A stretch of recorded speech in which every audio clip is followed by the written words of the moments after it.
Over 50 independent accounts cross-reference sightings of a large, winged humanoid with glowing red eyes between November 1966 and December 1967. Subject codename Mothman. Behavior pattern appears preceding or during large-scale catastrophic events. Objective unknown. Status ongoing investigation. Initial witness interviews. State your name for the record. James Caldwell, former member of an unofficial paramilitary unit operating under the classified Ascension project, based out of a newly constructed facility known as D3. We were conducting reconnaissance, trying to locate subject entity 13A, better known as the Mothman. We were out near Route 62. Describe what you saw the night of December 12th, 1967. Bigger than a man. Wings, real wings, red eyes, staring right through me. It didn't move right, like it was skipping frames in a film reel. Wasn't flying like a bird, more like it was dragged on invisible strings. Was it armed? No, it didn't need to be. Fear was the weapon. Where did the encounter happen? Near the old TNT plant, middle of nowhere. We saw something in the road, wide as a billboard, standing perfectly still, wings wider than our car. Eyes glowing like coals, burning without any light source. What did it do? It chased us. We floored it, back to the base to make our report. 80, maybe faster, possibly 90 miles per hour. It kept pace without flapping, just drifting like a leaf caught in a storm wind. Did it make contact? No, it stayed just behind us, watching, studying. Sergeant Patrick Mays, 3rd Battalion. Thought it was a chopper. Showed up hot on thermal scans. Hotter than a running engine. We were ready for a mechanical intercept, but then it dropped under the trees. No rotor noise, no downwash, nothing mechanical about it. What did you do? We watched it hover, gliding between the tree trunks without touching a single branch. It moved in ways our eyes couldn't process, like it wasn't constrained by mass or air currents. TV turned to static, high-pitched shrieking, like metal being peeled open. Went outside to check the antenna. That's when I saw them. 2 red eyes, big as fists, staring at me across the field. What happened next? My dog, Bandit, ran after it. He was fearless, always was. But that night, he vanished. No sound, no tracks. Like the woods themselves swallowed him. Do you believe it was natural? Nothing natural waits like that. It didn't just fly. It lingered. It warned. Warned about what? The bridge, the deaths. It knew. You want the full story? Fine. Black Site D3 Incident Report. Subject, Entity, 13, NIGHTWIND. 2 years before the collapse of the Silver Bridge, Facility D3 recorded its first catastrophic containment breach. Subject, Entity 13, codenamed NIGHTWIND, escaped during a Level 7 systems failure. Facility D3 was born from what Allied forces recovered after World War II. Occult archives, ritual texts, and weapons the Third Reich never had the chance to use, built atop catacombs that predate recorded history, staffed by ghosts wearing human faces, operating under mandates not found in any public document. The world realized conventional warfare had limits, so they built new soldiers, silent, erased from history, forged to contain the uncontainable. The hunters were born, not from any one flag, but from compromise made in secret. D1, psychic weaponization. D2, chemical alteration. D3, genetic containment. The hunters were never meant to exist, but we were needed.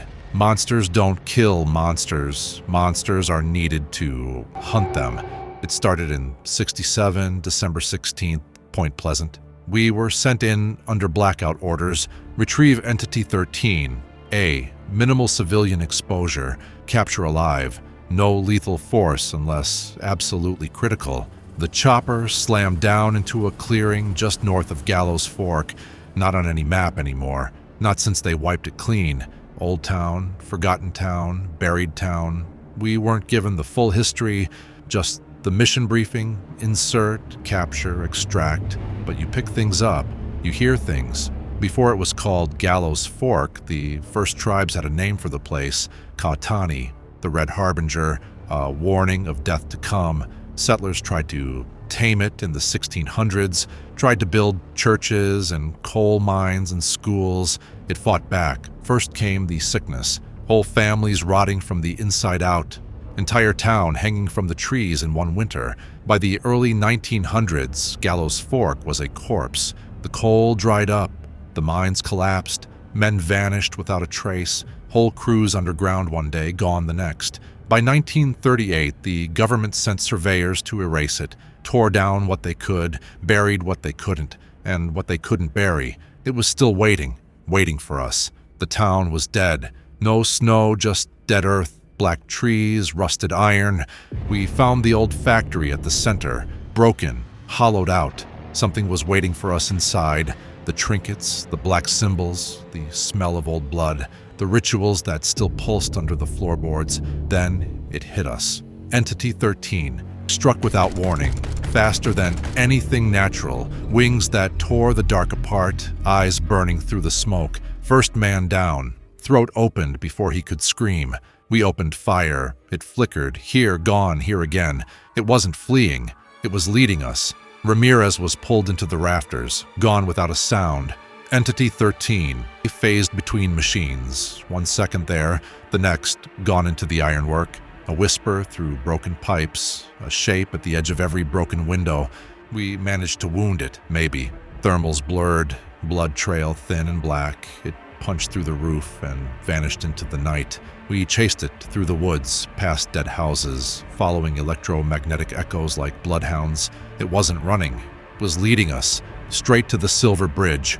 We got there just as the supports buckled, EM readings off the charts, structural integrity breaking apart, cars jammed bumper to bumper, families trying to get home for Christmas, civilians screaming, steel howling like an animal. And there, standing atop the bridge tower, Entity 13, watching, not attacking, warning, command ordered containment. We were already too late. The bridge came down in less than a minute. 46 dead, children, mothers, fathers, sucked into the black waters of the Ohio River. Official cause, material failure, reality. We failed. In the smoke and wreckage, we brought it down. EMP nets, experimental sedatives, non-lethal rounds that bent physics. 5 more men, dead in the final fight. Entity 13, A, didn't resist at the end. It just watched, silent, broken, defeated. Hunter whispered. They brought it back to Facility D3, locked it away. Ran experiments, learned nothing, made things worse. I walked after that, took the discharge they don't acknowledge, and now I'm here, telling you a story you're gonna bury anyway, because you're scared, because you know. Entity 13 wasn't the last thing out there, not by a long shot, and next time, we won't be ready. Subject, Dr. Elias Voss, former geneticist, D3 program. Date, redacted clearance level. Venter black, eyes only. State your name and role at the time of involvement. Dr. Voss, Elias Voss, Senior Genetic Analyst, Black Site D3 Sector Theta 7, assigned to Entity 13A, codename Nightwind, immediately after the Harbinger event. They pulled me in because they thought Nightwind was biological, something you could cage, slice apart, and categorize. At first glance, it made sense. It had mass, it bled, it responded to stimuli, but it didn't behave like anything we'd ever cataloged. Not under DARPA, not under MK Ultra, not even under the old OSS bioweapons projects. It was alive, yes, but it was wrong. Alive in a way that didn't belong here anymore. Describe its physical attributes. You want the stats first? Fine. Height, between 7.2 and 8.1 feet depending on posture. Wingspan, 14 to 16 feet. Membrane-like wings, no feathers, almost organic silk reinforced by carbon strands. Mass about 122 kilograms, but it fluctuated unpredictably. Sometimes lighter, sometimes heavier, like the world around it didn't always agree it should exist. Surface, black-gray skin, almost velvet to the eye, but under a microscope. It wasn't cellular, it was woven, like a living carbon lattice. Stronger than steel, but soft like silk. Its head, vaguely humanoid, no visible mouth. 2 burning coal-red eyes, not giving off heat, but pulling in light. The eyes weren't for seeing. They were for something else entirely. Offensive capabilities. Everything about it was a weapon. The wings could disrupt electronics. It emitted subsonic vibrations, low enough to scramble your brain's balance centers if you stayed close for too long. Strength? It could tear handcuffs apart like thread. Speed? Faster than human eyes could track in bursts. And the worst?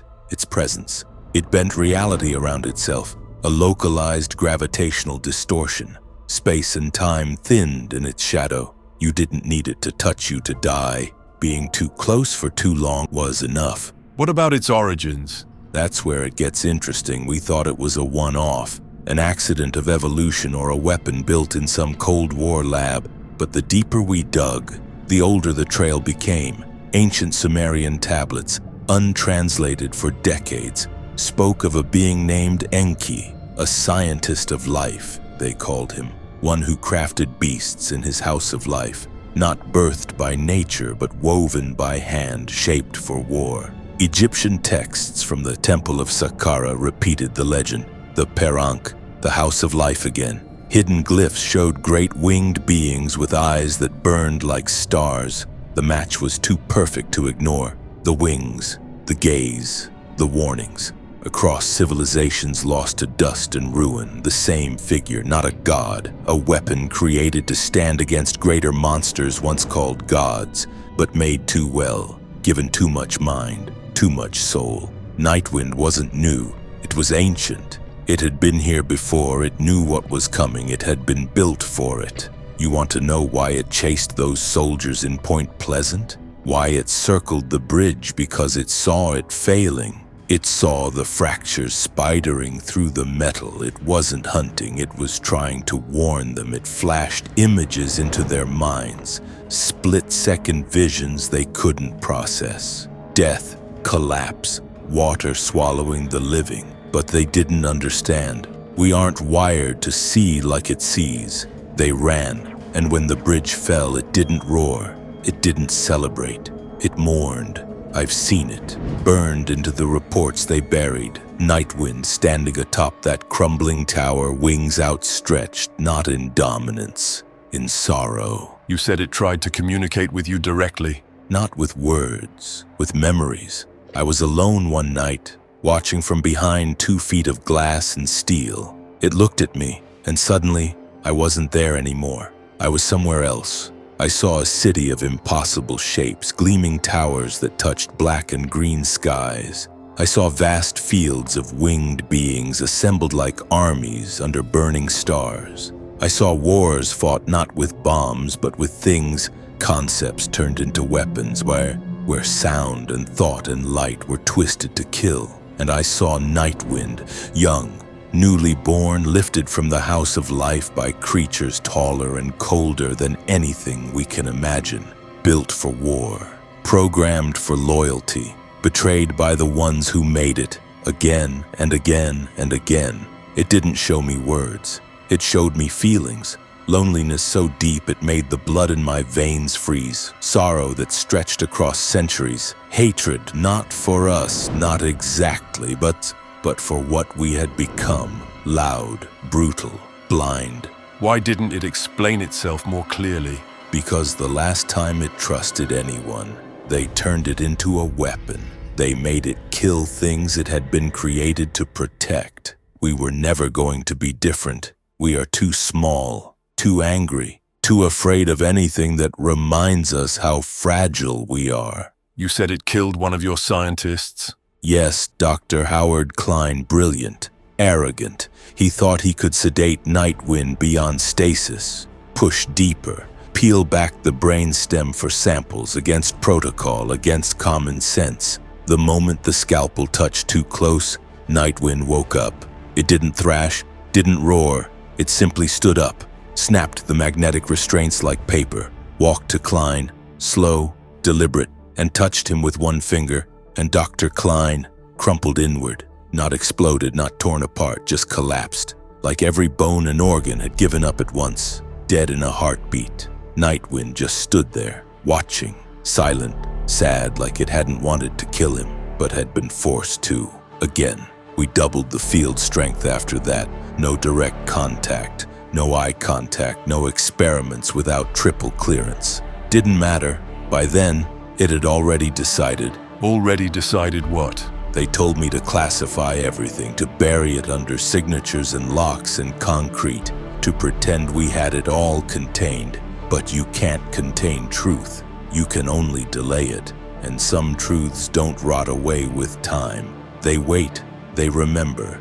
Entity 13, a nightwind strapped down inside magnetic fields, kept sedated behind glass and metal thick enough to survive a nuclear blast. They told us to study it, break it down, understand it, weaponize it. At first, it didn't react, didn't scream, didn't fight, it just watched. With these burning red eyes, so bright they left after images even when you blinked away. We cut into it, tried to take samples. Its blood wasn't blood, more like black mercury moving in patterns that no microscope could predict.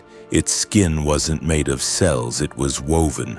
Carbon strands forming an organic armor, something built to withstand forces we didn't even have names for. It should have fought, should have torn us apart, but it didn't. It endured until we pushed too far. The last thing I saw the night D3 fell was the lights flickering across the cameras, one by one. Containment doors opening, sirens howling uselessly in empty corridors. The final broadcast repeating over and over, containment breach, evacuate immediately. This is not a drill. And under it all, that sound, the beating of wings unfolding in the dark.